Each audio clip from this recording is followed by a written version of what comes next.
the Ministry of Digital Transformation did a series that's called D-Hub, which is a developer hub. It's a competition that they had where they had over like 400 applicants of people with tech skills across the country.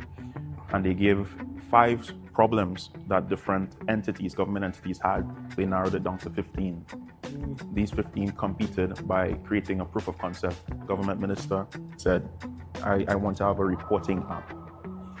But I saw an opportunity to do something more than just a rudimentary, send something in and receive it on the other end. So we have over 2,000 reported issues in comparison to maybe less than 100 last year. And that 100 is manually received. Lily is going to work one morning and there's an open manhole while driving down the road. Now this is not a man-made manhole. It's actually maybe a water line that erupted and it just caved. And she went down in that through driving a vehicle. She decides, okay, I should report this because it's a danger to persons. Now, in the old days, Lily most likely would not do that because it's a literal job and task to figure out who to go to, number one. And then when you go there, they may not be receptive. So it gave people a feel of, as I said, monitoring, transparency, all of these things. To me, the entire experience of WSA was tremendous. I feel this for me and for you, and I think you'll agree, has really capped off our experience.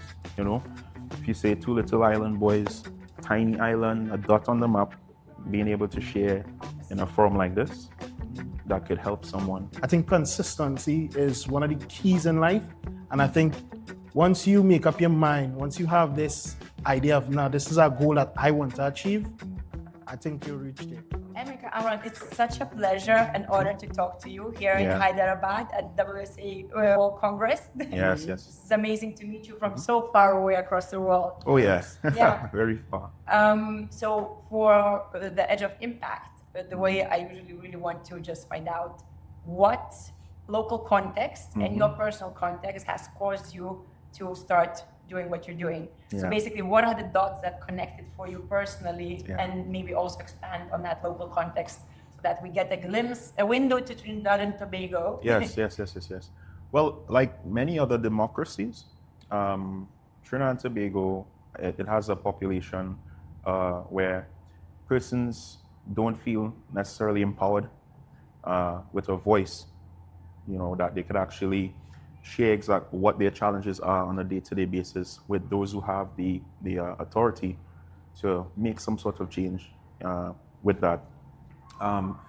This really stems from too much bureaucracy, systems that aren't necessarily digitized in a manner that gives people an ease of transaction with their public servants. So you find that people don't exercise their civic duty in that manner. They lack the desire to take the initiative to say, hey, I have this problem. You know, there's a pothole here that's, you know, it's a danger to others. Instead, what we rather do, we pass along, and the problem remains. It gets worse. It gets worse, and it transfers, and just, you know, the whole thing implodes like a snowball going down a hill. So I think this was really the main motivator, along with a desire to see more accountability in government service, more transparency, and just remove that veil that government seems to have in terms of how it works, who is responsible for addressing what issue. You know, that's one of the big problems people have in terms of pinpointing, where do I go to seek this, you know, to have this problem resolved. Nobody knows, you know, so that's where I guess the thought came up to try and, one, abstract away this problem from persons so that the experience is much easier.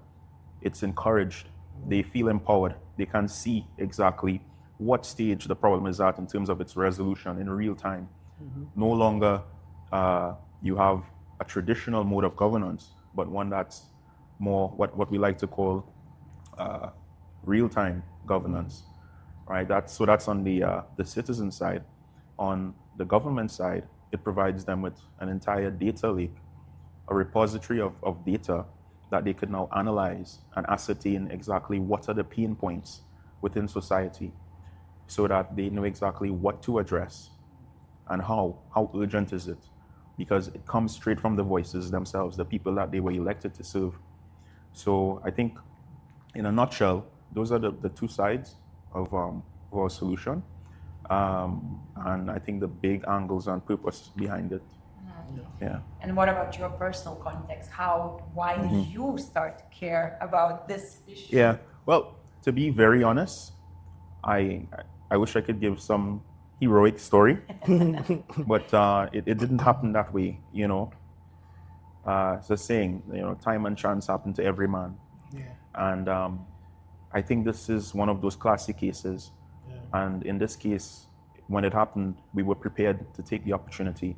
Yeah. So in my country, there was a government minister who he came to me and he said, I want to have a reporting app.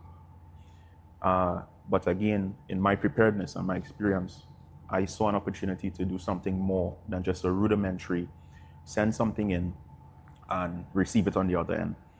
And what came from that is an experience where it's a bit of social aspect that was built into it. So it gave people a feel of, as I said, monitoring, transparency, all of these things, it evolved into that. And from that evolution, beyond what he initially asked for, which was a sentence, we discovered that this actually touches on some key SDGs. It actually touches on something that the UN terms citizen-generated data. So all of this has really been more a journey of discovery of exactly what the potential is, the tool that we have, and more so especially what I think really excites us and the inspiration for us is, I would say it has to be what it can be. Yeah, so even being here in WSA, speaking about it, and listening to feedback from others, listening to other issues that people have and so on, it has, all of this has synergized in our minds to help us think of, okay, what's the roadmap? What can this be? What should it be, essentially? There is no better stage, than this global forum that we are part of here to really galvanize that, okay, we're in the right direction. This is what the product should be. This is what, we need to do next. So I think in a sense, that's really the story. It's an ongoing story. I genuinely believe that we're at the very beginning, because what we have done so far, in my mind, has always been two things. It has been a proof of concept, one, and a validation. And I think we have gotten much more than that, because all we were looking for is proof of concept validation within our country. But here we are, and it's on a global scale. Yeah. And it has implications across nations. Yeah, so much more than we originally bargained for. So from here, it's really just to go beyond that and make it into something that can be used, across nations. Yeah. And okay, so I already heard that this came out of government. Yeah, it did. So can you tell me a bit about the government, the seat of government, and interaction with digital services for the government and their willingness to innovate, and how that relationship is progressing for you? Yeah. And by the way, were you part of government? Yeah. Okay. So over the past decade or so, there has been tremendous strides I think the government of Trinidad and Tobago have been making towards digitization and digitalization of services within the country. There is Vision 2030, and we see how I think they have been making very good moves towards really achieving that. In fact, just this morning, I saw a post where, for the first time, they have finally they launched a platform whereby you could renew your license online. Really? Yeah. That's a tremendous achievement. That's a big step. Yeah, it's unprecedented. It's a level of convenience and service in 2025 that people expect that the government is delivering. So I think, and that as well was done in-house. By the within, government. so that as well adds to, the success. But it adds success and a potential for the user experience not being looked at. So there are two sides, right? Yes, they are. Some Yeah. governments, it's always like a trap and an opportunity because Yeah. they're starting now with so much technology. They have a chance to do it much better than countries that started like so long time ago. Exactly. But the key is in talent and what people they bring on. Correct. So do you think that the government has brought on the right people, the right skills to actually provide useful user interfaces for people to make sense of it? So I think I'll speak about two things. There's a Ministry of Digital Transformation within the country, and the implementation arm of that ministry is an entity that's called iGovTT. Okay. Right. So iGov is responsible for the development of a lot of software solutions and really oversight throughout the country where that is concerned. And of recent, the Ministry of Digital Transformation would have received some funding from the Inter-American Development Bank, which they would have utilized. One of the things that they did was a series that's called D-Hub, which is a developer hub, which was a very interesting format. It's a competition that they had where they had over like 400 applicants of people with skills, tech skills across the country. And they assessed and they gave 5 problems that different entities, government entities had. And they asked these 400 to propose. From this proposal, they narrowed it down to 15. From the 15, these 15 competed by creating a proof of concept. And I think it came down to 5, just five winners in the end. So ironically, I am one of those from there. Thank you so much. So that's aside from the reason why I'm here, the solution why I'm here. But I just say that to say that I see for the first time in my country, things being done to a degree of with meritocracy at place, meaning those who have the skill, who have the ability, they give the opportunity for you to demonstrate it, and on that basis, you are the one to do it, to get the job Not done. like because you know someone. Or Exactly, Yes, and that's really unprecedented, because the whole, what you call it, is sort of nepotism side of things. Someone that really stems out of a procurement process that's pretty much like a black box. Yeah. You send something out, it goes in, and you don't know who's behind there asking it. So this was totally different. Yeah. This series actually, when they ask you to solve these problems, you have different stages. The proof of concept you build, the pitches, you have to pitch the solution as well. It's on national TV. Yeah. And then it's a panel. They judge, and they call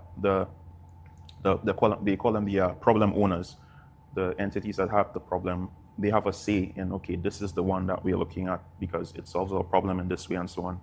So all of these, I think, transparent controls, and open forum, open dialogue in terms of, okay, we did not think of that, but this person has thought beyond what we originally saw. So you see a lot of innovation coming out, especially because of the competitive nature, because you ask for one solution, and there may be one way to solve it. Yeah. So how do you judge between? Yeah.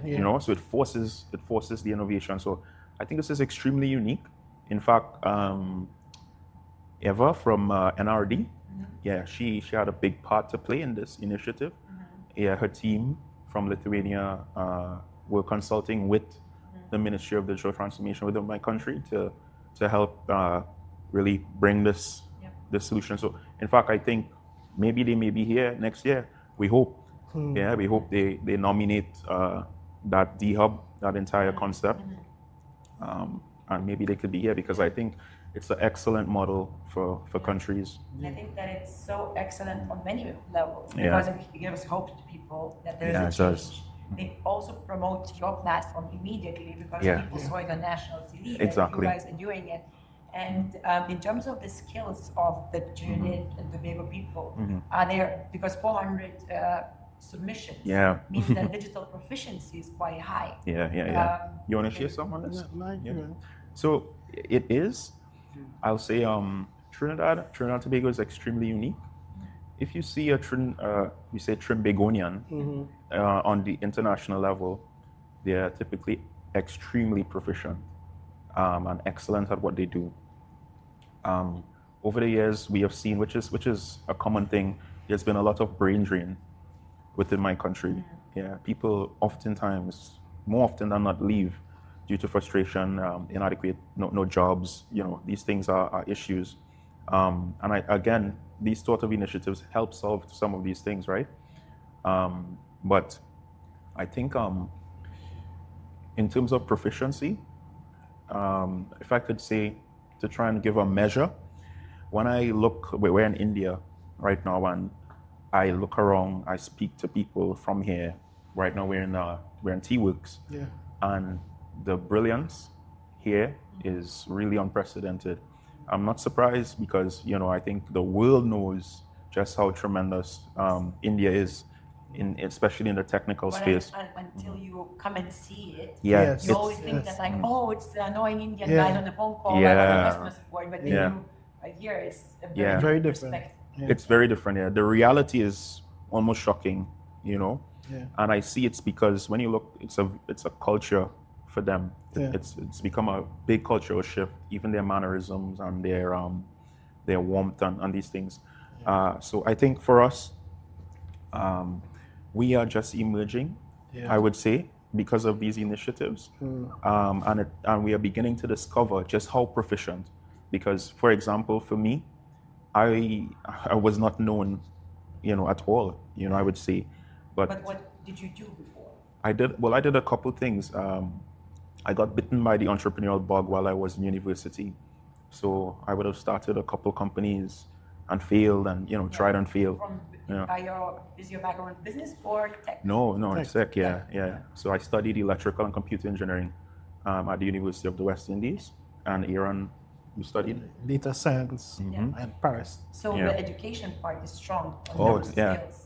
Yeah. Extremely strong in those skills. Yeah. I think also one of the biggest things that happened out of the hub, for me especially, was the showcase on live television, because I think because our country in Trinidad and Tobago was so heavily into gas and oil, a lot of that is where Most of the emphasis. goes to. And I think the young ones seeing that competition, seeing, okay, the technology, okay, wait now, somebody from here could do that, we on this small island could build something like this or do something like that. I think that was one of the most inspiring things also for young people to see it, to kind of, hey, maybe I could go that route.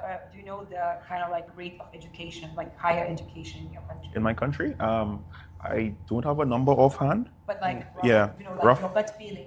Out Is of it a common thing out of 100, I would say it's at least 90%. Nice. Yeah. It's extremely high. So I think that we share a lot of like common ground in Lithuania as well, Yeah. because after gaining independence, Yeah. the government started to shift the focus towards tech, but the education level was always very high. Yeah. So people with the right skills to jump on these opportunities and when time comes, it's Yeah. there, which is fundamental and very different from what we're hearing from many Yeah. different winners here, right? Yeah, exactly. We don't have that educational background. Yeah. So that is very positive, definitely. Yeah, definitely is a big thing. So I think, but so the question was more on the proficiency. I would say extremely high.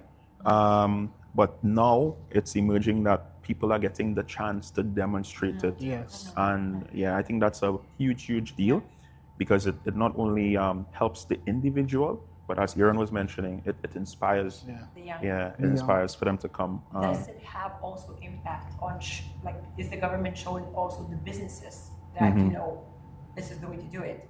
Yeah, I believe so, because there is a bit of a silent perception within my country that if it's good, it has to come from abroad. Yeah.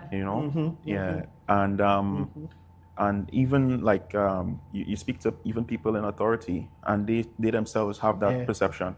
So what has been happening now, and this is in very infant stages currently, through these initiatives that the government is promoting, people are being pleasantly surprised, I should say, of the competencies that lie right in their country. I like this part, but the part that I enjoy is when you create a solution, like one of the questions I ask or I look for is to see what's the reaction. And more often than not, you find people wondering, well, who did this? You know? Is it some international? Yeah, and if you point, high-tech company? exactly, you point the guy or the girl in the corner there, like, oh, this looks like, it came from abroad. Yeah. And a lot of people are having that reaction. Nice. And I mean, truthfully, the funny thing is, I feel as though persons abroad are much more inclined. They know of the talent within Trinidad and Tobago more than people who are actually there. Yeah. Because there are a lot of us that work remote jobs with companies in the US and elsewhere. Yeah. So that's something I feel a big mindset shift. I hope to see evolve over the next maybe few years, that I think could have great ripple effects, because I just can't help it being in India here, looking and seeing where they're at in that realm and paralleling where we are right now, and it gives some hope. And the best part is that India are very open sharing frameworks. Yes. Like, Yeah. I'm so surprised. Yeah. Yes. Like, Myself, wow. just even this presentation today, where they're saying all of this is open source, Yeah. and I have to find them. I was telling Aaron that. I say, Yeah, absolutely. I need to find them. Because it's tremendous how open they are to sharing. Yeah. But this is about you, not about them. Oh yeah, sorry.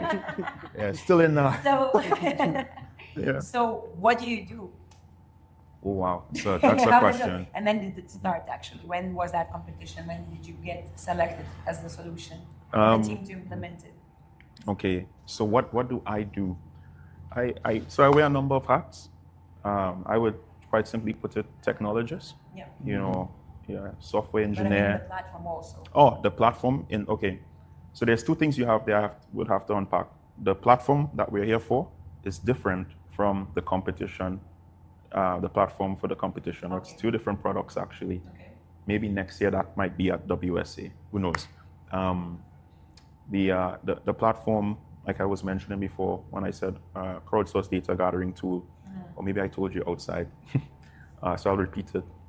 So the product is a crowdsourced data gathering tool, quite simply allowing persons to exercise their civic duty and report on different issues in real time and receive feedback from those in governance in real time, in terms of what's the evolution of their problem, how long was it reported, who or which institution is responsible for addressing it. So that removes a big veil that is in front of public service. Can you guide us with a story of like specifics? Like for example, John found this happened, so that helps to kind of. Oh yeah, for sure. Structure. So if we think of, I guess it's a nice name, Lily. Yeah. Lily. So Lily is going to work one morning, and she did not see there's an open manhole while driving down the road. Now this is not a man-made manhole. It's actually maybe a water line that erupted and it just caved. And she went down in that, through driving a vehicle. So her tire is busted and she needs help. But aside from that, and aside from Lily deciding, I'll just fix my problem, she decides, okay, I should report this because it's a danger, to persons. Now, in the old days, Lily most likely would not do that because she's going to her job, and it's a literal job and task to, figure out who to go to, number one, and then when you go there, they may not be receptive. Not even an email, you have to physically go there. Well, that's it. First, you have to figure out which modality. Is there an email, and where do I find it? Who do I go to? And then if you send the email or you go to them physically, you're not sure what you're going to meet in terms of, would this be taken seriously? Would they just throw it in a file and say yes, and smile? And, just to get you out their faces. So much, and that happens because, again, that's not transparent. You speak to this person here and you don't know, who they are, if they're responsible. So, but instead of that, what we do is she pulls her phone out and she takes a photo of it. We triangulate exactly where her geopin or location is in real time, and we log that. She could add some text data, giving some additional context around what's happening here and just how serious this matter probably is. And she submits it. As she submits it, it comes into a back office where they have their special staff that vet the report. Vetting because you want to ensure that this is appropriate content. Yeah. Right? So they vet it for appropriateness, number one. They vet it as well based on what she submitted, the photos, to look and see, okay, is this potentially legitimate? In order to move forward, to perhaps mobilize. And once that's done and approved, then it becomes visible within the app through vetting to the entire population, based on which municipal corporation they belong to. So if you belong to, let's say, San Juan Lavatel Municipal Corporation, you would start to see Lily's report on your feed as well. So it's open. You see exactly when she reported the issue. Is it a special app for everyone to see as well? It's to report and to see. So it does all of that. It's one app. Yeah. So there's a feed, and that's the social element I mentioned before. So anyone could see it. In fact, you didn't report the issue. Lily reported it, but you're interested in seeing what happens with this. You could follow it. So as updates are given and notifications come in, you as well would receive a notification telling you it was moved. It's moving from stage. It's in progress right now. You see who is addressing it because the staff in the back, they would have assigned which entity. So no longer you have to figure out who to go to. Yeah. So very transparent. Even the agents in the background, they're able to, communicate with you in a live chat.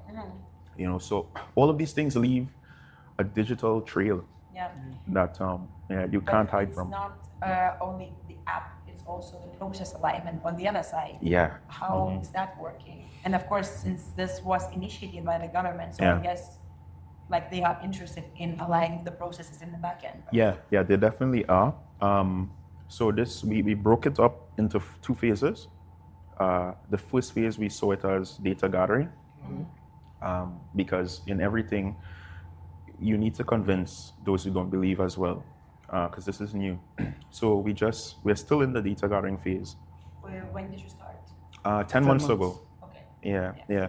And that data gathering phase is what I mean by that is allowing persons to use it to report on issues, not necessarily to start addressing them immediately. What can be addressed, like the very low-hanging fruit, that they will do.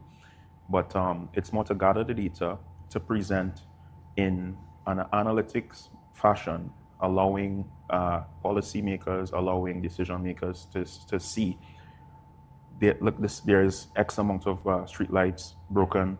These are the number of people that are affected.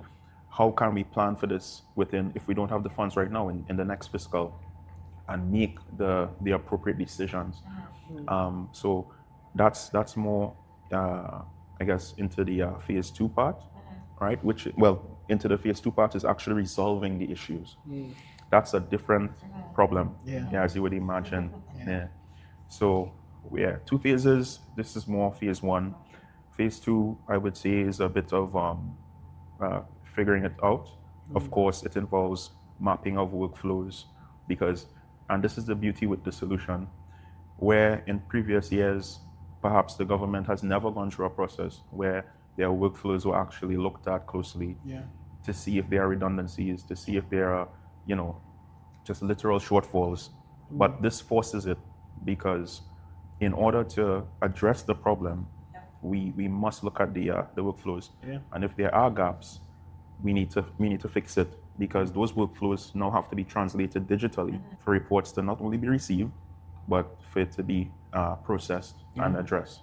Even on that, look at the back end, right? The data that we collect from the app in a paper-based solution that we had, right?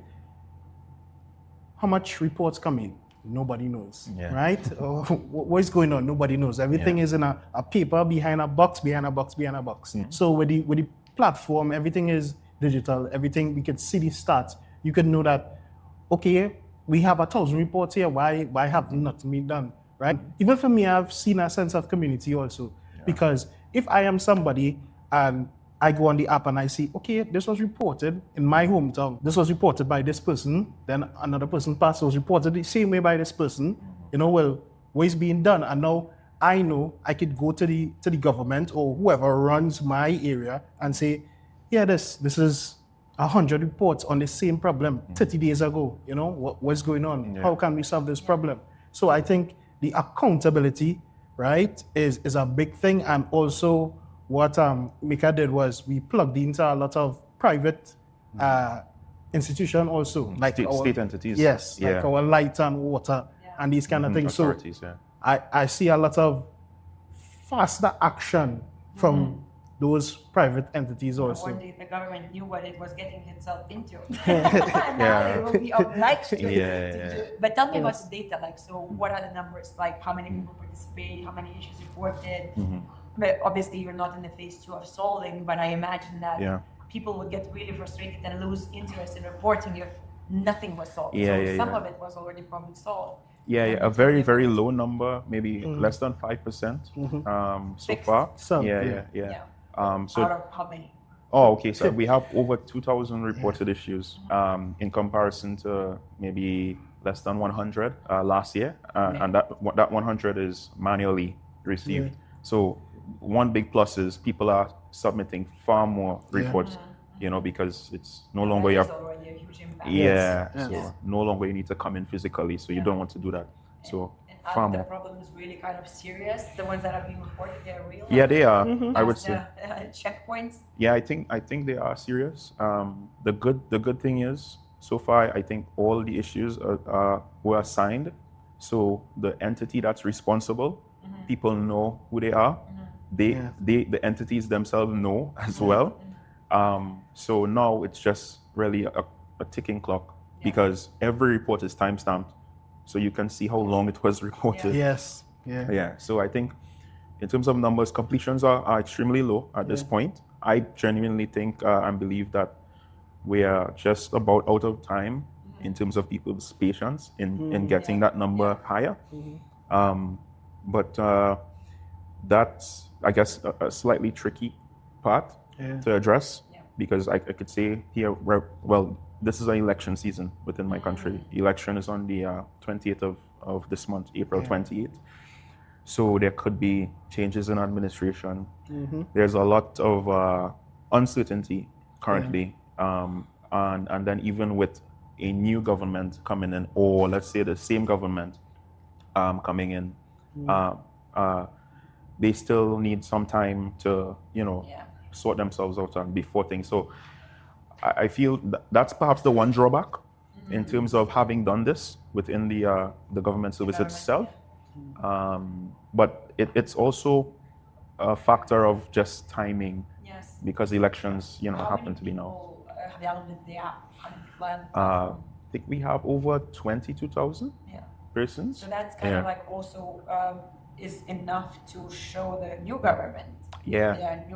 That so many people now believe in this, so we better execute. I think so. Do you think it's likely that the same government will get re-elected, or no? Has no clue. Well, I mean, I like to sit in a neutral ground. So this is in no way me saying I am for any particular government. No. Completely neutral, just I'm asking for just from perspective, Let's say, like they have those official polls. Okay. Like, what is the general consensus? Consensus. I think at least from what I see on social media, as well as general outlook, because of late, one thing I personally saw was the current party that's in power. They had a change in leadership. And I think that refreshing of governance, and then they also reshuffled the cabinet and put different ministers in different places. I feel like that refreshing helps people to see them with a new perspective, even after having been in power for the past 2 terms in succession, in comparison to perhaps the other parties where you don't have that refreshing. It sort of seems a bit like, much of the old perhaps. So I think my hunch is that perhaps they would be, just on that basis alone. And then that second phase, then you're preparing for the second phase. Are you the ones who are going and reviewing the process? Are you the ones working on the ground with the government to align those processes? Currently, no. Currently, we are not. So, because that's more your workflow mapping part of it. I think where we sit, the desire is for us to be in that the engine itself and implement what's discovered. So I think that works best. Delegating that responsibility elsewhere. We hope it happens. I say so because again, government's quite uncertain. But I think regardless of what comes out of it, I think the proof is there. It can't deny the proof. Yeah, the proof is there, and then also that's there, and then we have the passion. So one way or the other, we will pursue it, whether it's within the government or out. Yeah, because sometimes the power of community, then you have numbers and the interest, like that starts to move the government and they cannot ignore it, right? At a certain point. But you're a separate company, you're not part of government. So your business is actually software development, and that's correct. Yeah. Okay. And then they had that open call for different solutions to be presented. Did the different companies, like software development companies, win? Or was it like you got the contract and now you're taking care of majority of the IT? So it was actually that first cohort in D-Hub, you're speaking about the D-Hub series, that was more individuals. So I actually entered as an individual, or individual / teams if you have a team. So companies, they weren't a part of this cohort. I think like agencies. And I think they did that on purpose because what they desire to do in a subtle, not necessarily official way yet, is to see startups come out of this. And basically the beginning of a digital economy where Trinidad and Tobago, the Minister of Digital Transformation, he likes to say, made by Trinidad and Tobago, for Trinidad and Tobago, for the rest of the world, So, and I agree with him on that. And as long as I guess that vision remains steadfast, it is more than achievable. And a lot of the solutions I think could have that global reach and impact, especially with the support of the government of Trinidad and Tobago. And of course, being part of the WSA jury for the last 9 years and ish, I've actually seen many platforms similar to yours. Because a lot of governments around the world have at various different stages have done similar or slightly different solutions. But I remember there was really strong Morocco, something from the Netherlands. Lithuania is doing their own thing, obviously Viava and energy companies. So there's been quite a few. This is. We can talk about how you can connect and learn. That would be great for sure. Because there is a database and you can just kind of go and search for that. Super. But WSA database? Yes. Oh, okay. I did not know that. It's not very easy to filter it. But so how did you come to the team? Did some of the winners or contenders join? Join forces? For this competition, not competition, but for WSA and the product that we're here for. So it happened, I guess, sort of organically. The minister and colleagues close to him reached out to me and they asked for certain things, certain projects they wanted to initiate and so on. I was working elsewhere and I said, sure, no problem. These are my terms. And just basically the ideas, it interested me. I felt like this could have impact, and being impact gluttonous, perhaps, it's probably a whole new term.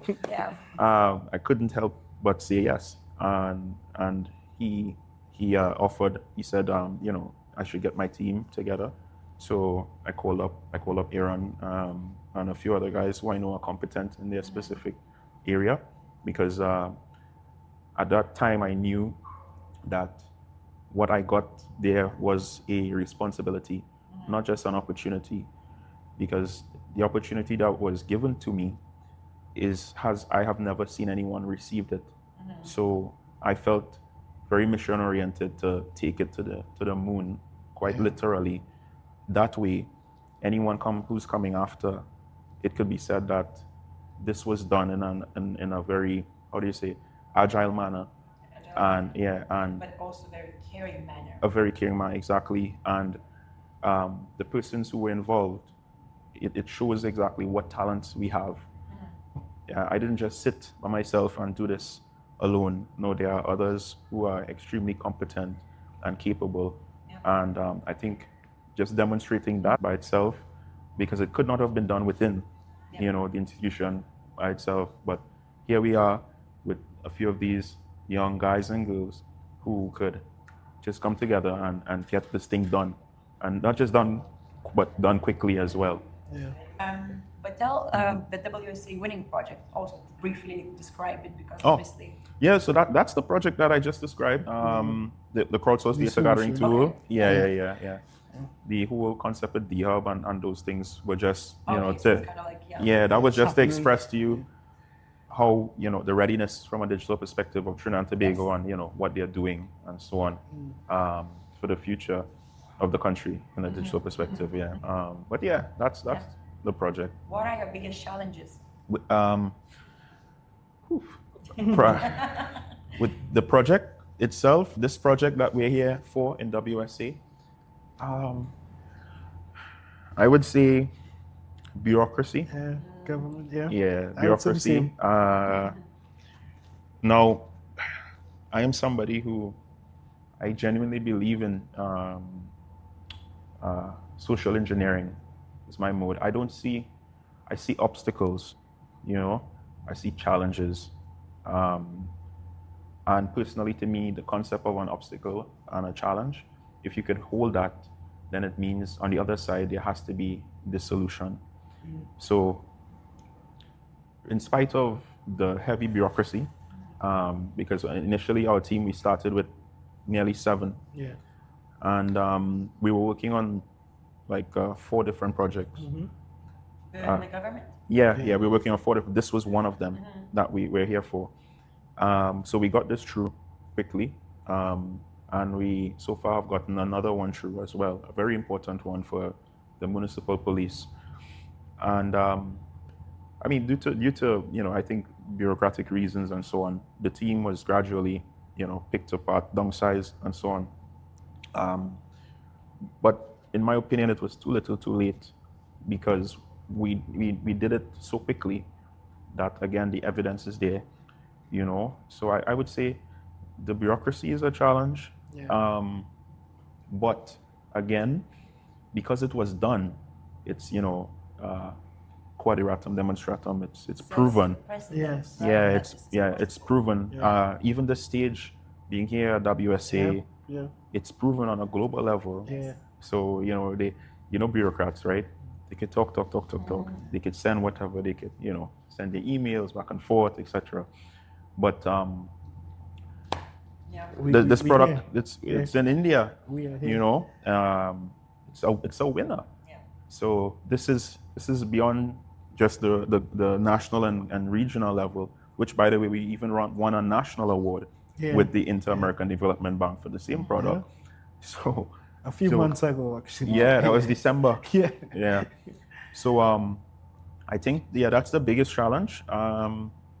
I feel like preempting your next question might be, how we think we could solve it, perhaps, but. I mean, that's not the question, definitely. Okay, because good. You are solving it big steps. Just by exactly. Really big Exactly, steps, yeah. right? Consistency, small steps, bit by bit. Yeah, I think I saw someone have this slogan, slow motion is better than no motion. Yes. Yeah, and I think that's where we beat it a lot, because when people think we're not moving, we're moving slowly. They are not seeing, because we have them, they are far off. So it looks like we're not moving, But the moment they look away and they turn, we're somewhere there. We're down the road, Their eyes are there. Yes. But because, if you don't get into contact with government processes, and the reason why it's so slow and all of this and all the bureaucracy, people know it from I'm sick and tired of waiting or line. But they don't see reasons behind it. No, they Yeah. don't. And it's No. so easy from the outside to say, just fix it. Just Yes, yes. fire someone or hire Yeah. someone and like this. Yeah. But once you're kind of deep Yeah. down, Mhm. it's a challenge to Yeah. kind of make things work fast. Yeah. Yeah, And it it's, is. It's much better to work slowly. Are you using AI, thinking about using AI to streamline some of these processes? Because of course you're doing a lot of like analysis of Yeah. data collection and all of this. Yeah. So definitely, we're thinking of a few things really. I would share what I can on this forum, Yes, absolutely. but essentially we see very obvious ways that AI could really circumvent and help this process, Yeah. like making the reporting of the citizens easier. You know, in my mind, you should just take a picture, and that's it. Yeah. You know, the rest can be done by AI. Even the assignment to the different, which one goes to which institution. Again, Yeah. machine learning, AI. Yeah. All of this would helps not just speed it up, but have a level of efficiency that I think is unprecedented. Yeah. And we could go further.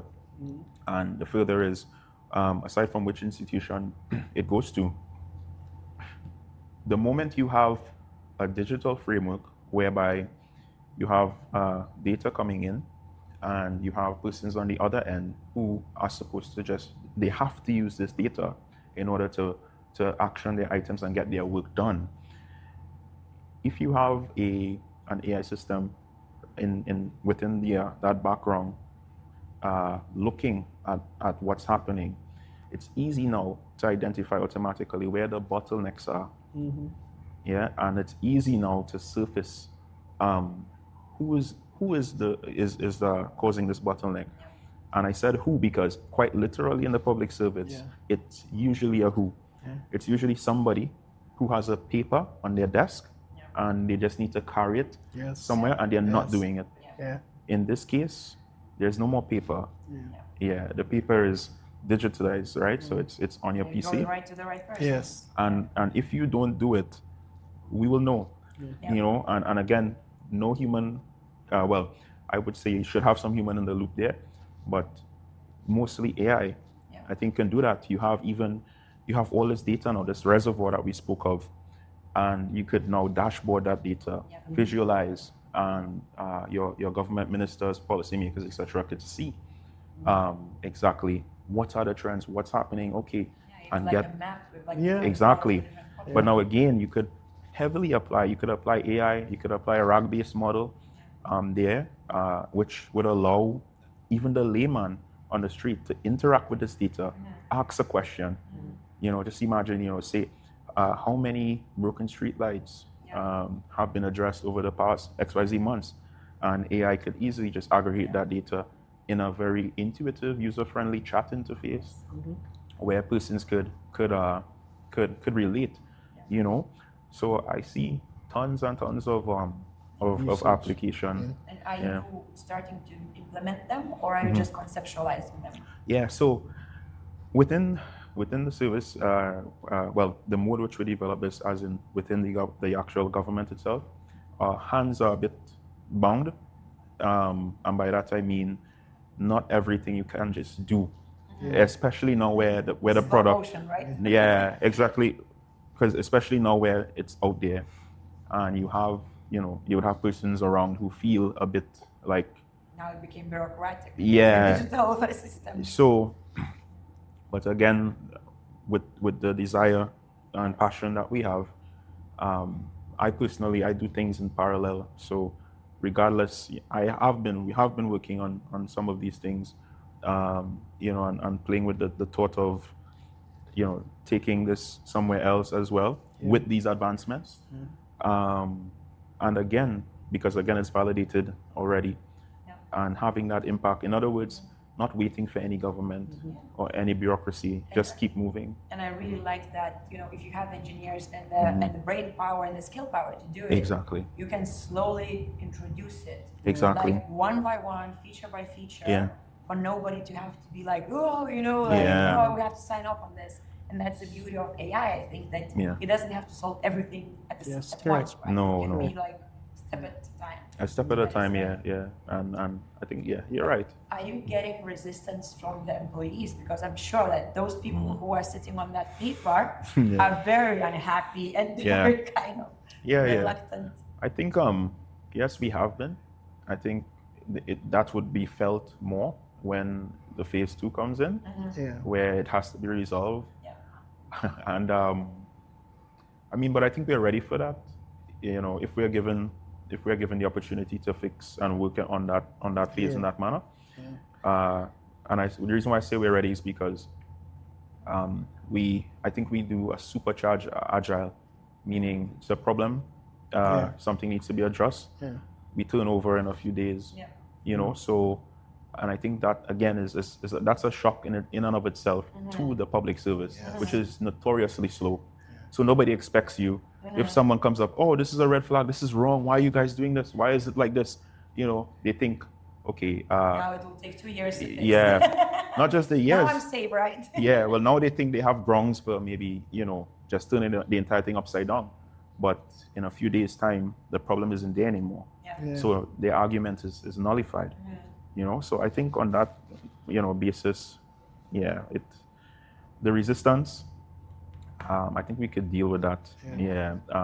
But it is there. It definitely is there. The hardest resistance is those that comes from those in the more authoritative offices.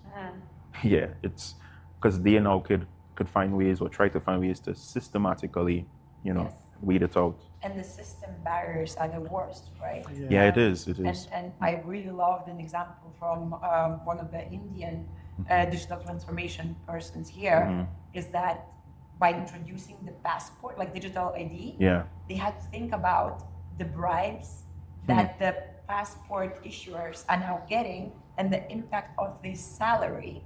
So how do you incentivize those people to be the leaders in, you know, kind of like introducing the digital ID? Then they know that like that those bribes will be the gap in their salary. It wouldn't come. They came up with a way of how to not like fire you, you know, like you taking bribes and stuff like that, but how to incentivize those people so that the gap in their salary is not like huge. I don't know for how long, obviously there are probably like it's not but I think that it's a very, very good way of thinking about systems and how to change the system barriers, not only technological barriers, right? Incentives, yeah, you're right. The humans are there, and it's not like government can say, you know, like in the US now. 80% of the government bureaucrats are now laid off. That's not everywhere. Not normal. Not the standard case scenario. Correct. Right? Yes.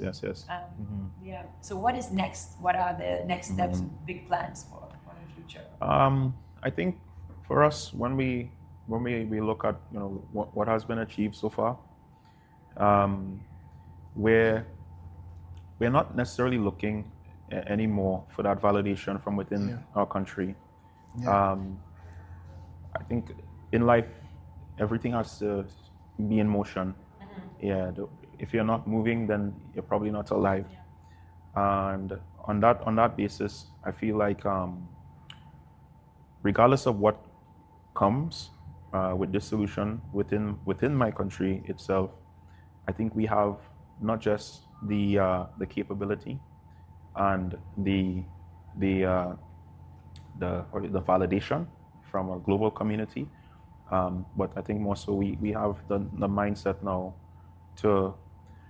and confidence to really go beyond our shores. I think that's the idea, and to take our thoughts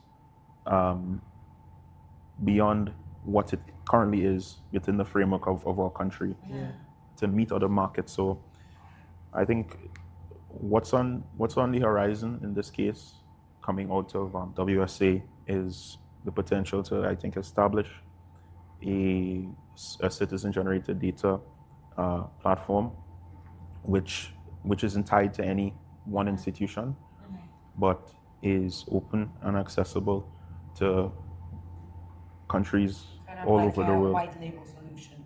We haven't decided on the model per se. I guess a lot of that we would go on advice, and so on. Maybe it could be open source as well, API. Yeah, there's great merit in that, you know, because this is social entrepreneurship. But once it's carefully studied, essentially a system where persons could have a gamified experience through reporting, earn points, and you know, one of my missions or thinkings right now is, what if people could earn literally for reporting? I think Yeah. that's a big deal. Yeah. So I have been playing with, you know, these ideas. Yeah, I think it's a very kind of romantic model to think about. Yeah. But I think that there are so many cons because all of a sudden, you know, so I'll better report these issues because, you know, Yeah. then you start paying people for doing things. It's a totally different dynamic versus people feel that Yeah. passion Sense. or the kind of like Sense. the duty, Yeah. like the love to their country. So, you know, Yeah. as you say, social entrepreneurship, and I think that Yeah. that's the reason why we're seeing such a huge passion and persistence to continue from the social entrepreneurs. Correct. Because there's that purpose. And then you make everything commercial. Yeah, it's a bit. It changes the dynamic. Dynamic. really, It does, and it the does. incentives Yeah. and this. So it's just, you know, my 2 It's cents. definitely, definitely. I didn't think of that. It's definitely one to consider. So I mean, speaking your ideas out loud, this is what happens. You get good feedback. So Yeah. for sure. But we'll see which direction and how it goes. I personally, I'm not somebody who think much of their money, especially up front. My hunger is, and I generally believe this, and I know this because of experience. The most important thing to me is getting to market. That's it. I think the rest falls in place. Yeah. You still have to eat. Yeah. So okay. So and my dad always says, he says, you're young now, so just work as much as you can. You know. So this isn't the only thing that I do. So I have you work multiple jobs. Sometimes I work 3. You know, working for different clients and so on. So it's a sacrifice. I don't see any other time that we can do this. We're young men now, with young families, and if we don't do it now, then when? So I feel if there's a time to make that sacrifice and do this type of work without any financial reward, it has to be But now. you are getting paid for doing it. Yeah. Currently, yeah. We are not sure how long that might continue. Yeah. Yeah. That's always a question. Yeah, exactly. But yeah, I think. Yeah, I think this is a very beautiful notion and kind of like, I guess it's a personal value Yeah. of doing it. Yeah, it what is. would you, like, broadly speaking, from the personal values perspective and having gone through that process, recommend other social entrepreneurs? Like, what do you think are, you know, the wisdom that you're gaining and think that it would be useful for others? I would say in coming up within the industry, I have tried over the past decade, and I've been denied many times. I've taken proposals to government ministers over the years. They say leave it on their desk. I leave it there. I never hear about it. Over and over and over. And coming up in that space, you tend to have a sense about yourself and your abilities, whereby you hold on to it super tight, you know, as though this is the only idea I'll ever have, and you don't necessarily want to just give it away for free. But a friend of mine's, there's a principle in that as well, you know. In all work there's profit. Yeah. You know, it may not be financial.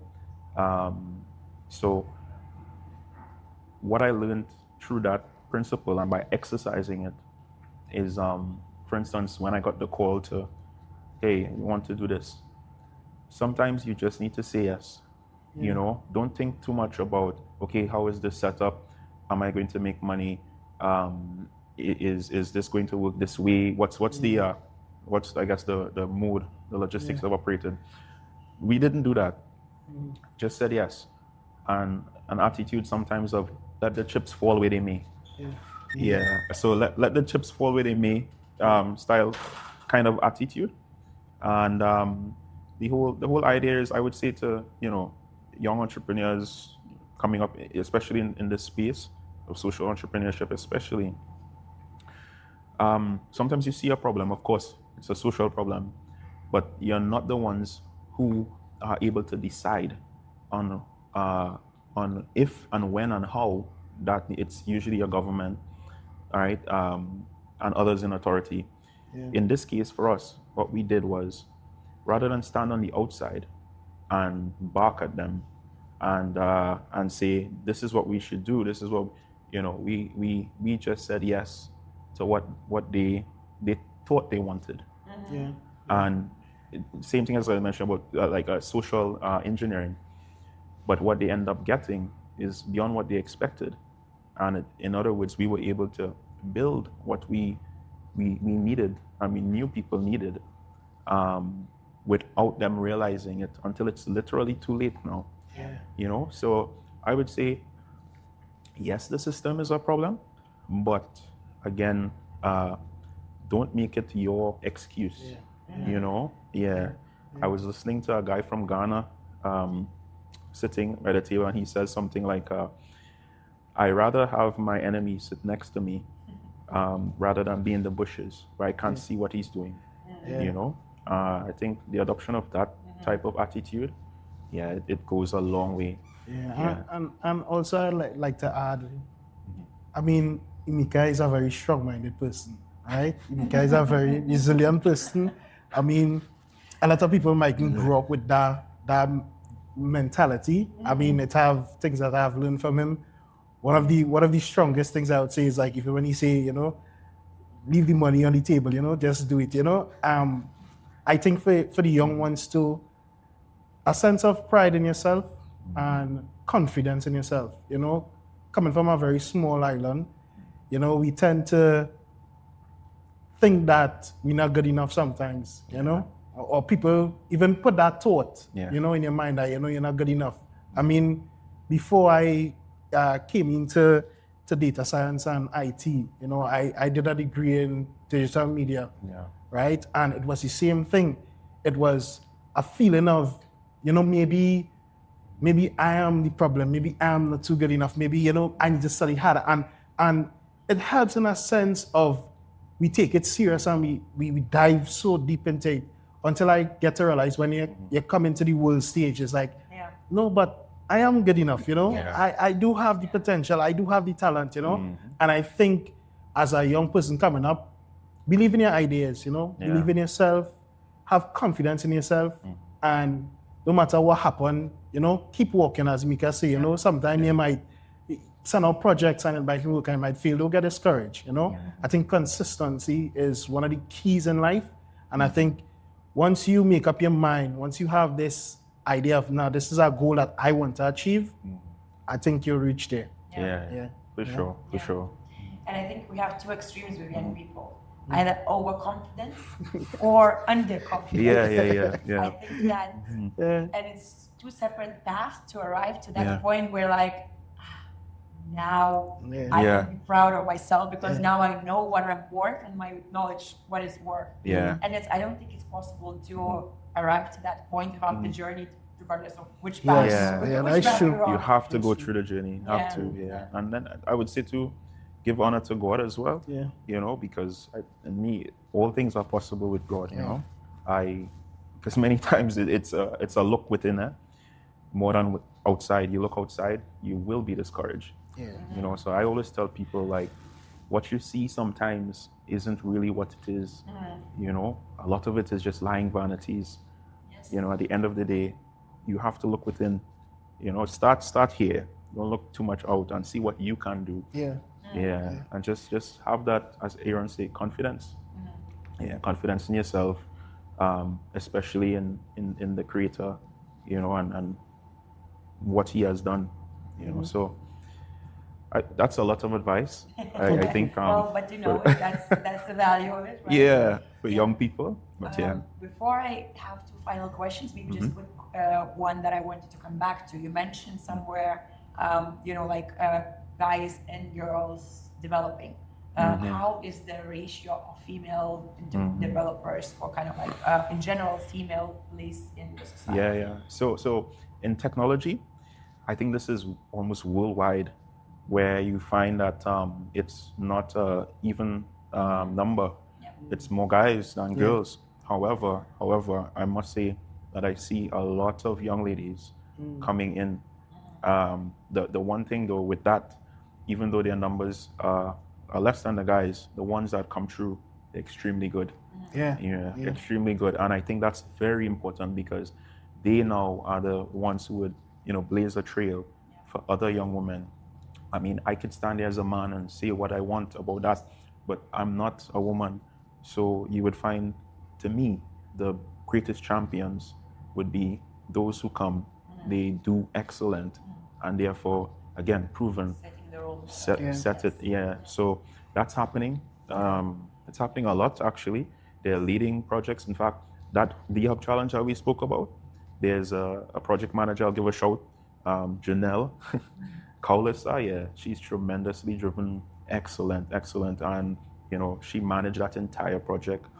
To this day, you call her whatever time, she's on point. She knows her stuff, taking care of all these relationships. Yeah, you don't mean anything to the guys, but I don't think a guy could have done that. Having that personal touch and and even though she isn't super technical, she's not afraid to be a part of the meetings, and she has the humility to ask the questions of what she doesn't know, and then she knows, So, Sometimes guys are too good to do that, right? too arrogant. Very true. Kind of going towards the end. If you had a magic wand and you could change anything in what you do, what would that be?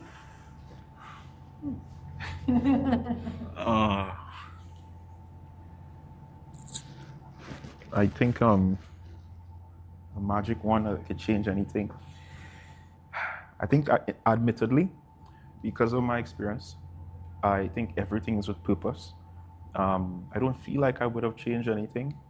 Yeah, the reason being is all experiences has been a contributor to character. All experiences for me has built resilience, experience, and a preparedness towards the unknown, which is the future. I never saw myself here. Last year, this time, I did not know that WSA existed. Yeah, I did not know anything about any awards, any recognition. That wasn't in my mind at all. When we first started this project, use our own funds as well. A bunch of resistance from, bureaucracy, etc. But just bury your head and just work through it. People try to bring you down, etc. I mean, I could easily say I would love to wave all that away, and but I feel like that would have ultimately affected the product, because that was also a motivator. Because we knew, okay, we are doing something right, we're doing something good, something to help humanity, and that really drove us tremendously. So I think Aaron will agree with me. I don't think we'll change anything. I learned code earlier. You would probably learn code earlier. That's what he said. To write code. Learn to write code. So that's not a magic one. Well, fast track. To fast track. But I definitely agree with Timika. I think that everything in life has a purpose, and everything happens for a reason, and the good and the bad. And sometimes we might really like to go through the bad times, but I think it builds character. I think it, builds a sense of strength in yourself, a sense of purpose too, a sense of even identity. And I think that, at the end of it, when you sit down here now on this stage, you could say, the bad wasn't as bad as you thought it was, So it feels good, It feels really good to have come through it. I think it really, it gives, like you're talking about two extremes, sometimes overconfident, but then there's a middle, that the trials and tribulations, it built character, and that's priceless. But it feels that religion and God is playing kind of a big part in your value system. What's the status of religion? What's the religion? And is it how much it's practiced? Because I'm hearing that quite a lot, right? Wow, you're very intuitive. So we're Christians, and absolutely. For us, God is and Lord Jesus Christ is at the very center, the essence of our lives. I would say I myself, I did not necessarily grow up with this level of faith, but at some point throughout in my life's journey, he would have intercepted me, and my life changed. My perception changed of the entire world, and your outlook. So I think I look at everything, to be quite honest, from that perspective, everything, because the worlds that are unseen, they influence this natural world that we're in. And I think that's the order of things. A lot of people don't look at it that way, but there is a world that's not too far from here in a different dimension. Just some. Maybe just here. Or In different dimensions. Exactly. Energies that we don't see. You don't see, but it's there, and it's an influence. It's an influence. So when you have this a consciousness of this, it dictates your life. It dictates your views, how you speak, how you perceive things. And people are not just bone and flesh and sinew. There is also an unseen power behind everyone. So I think with that appreciation, I feel like we're a team. We're guys who we kind of look at the fine details. We have a saying where we say a Christian is a very close observer. So we do that because I've been seeing you around for some time, and I've just been looking for that leadership to tell you congratulations on starting this podcast. No, I didn't think about any interview or anything like this. It was just genuine because I saw what you're doing, and we just wanted to encourage you, and here we are. And then even speaking about these things, here and I, we speak all the time. A lot of things that came out in this conversation has never come out before anywhere. So in this instance, in where we sit right here, we know that our steps were ordered of the Lord. Me standing there at that time was no coincidence. Seeing you, the conversation, and us being here, because it seems like, to me, the entire experience of WSA was tremendous. But I feel this for me, and for Aaron, I think he'll agree, has really capped off our experience. If you say two little island boys, tiny island, a dot on the map, being able to share in a forum like this, that could help someone. Immense humility and gratitude in yourself. Yes. But I am with you on this part. I definitely think that everything happens for a reason. And as long as we see that and we connect the dots, it's on us. Really. Because it could pass, or we can take an action. And really kind of do something. Final, actually open the floor for any asks, because hopefully this podcast grows and people are listening from all over the world. Maybe WSA winners, maybe not. Is there anything you would like to ask? I would say I would really love to do pilots of this technology in different societies across the world. So honestly, just a reach out. We would love to work with you, wherever you may be, whatever country. We had a few folks from Ghana saying this could be helpful there. So we look forward to see where that goes. And also anybody in that sphere, especially social entrepreneurship, you may need help, you may need advice on something. Feel free to reach out. We're cool. And with that, I want to invite you once more to participate in government decision making. In the last 3 episodes, we have met founders working on similar, yet very different citizen participation platforms from around the globe. All 3 solutions have started in a very unique and distinct way, and all of them have proven that governments are ready to embrace the technology and add transparency to strengthening the democracies. And on that note, next week I will be bringing you another story from the edge of impact. We're moving away from the government and into the world of business, and jumping all across the world to Singapore/Nepal, where we will meet Tiffany from Alloy, solving microfinances for informal sector. See you next week at the Edge of Impact.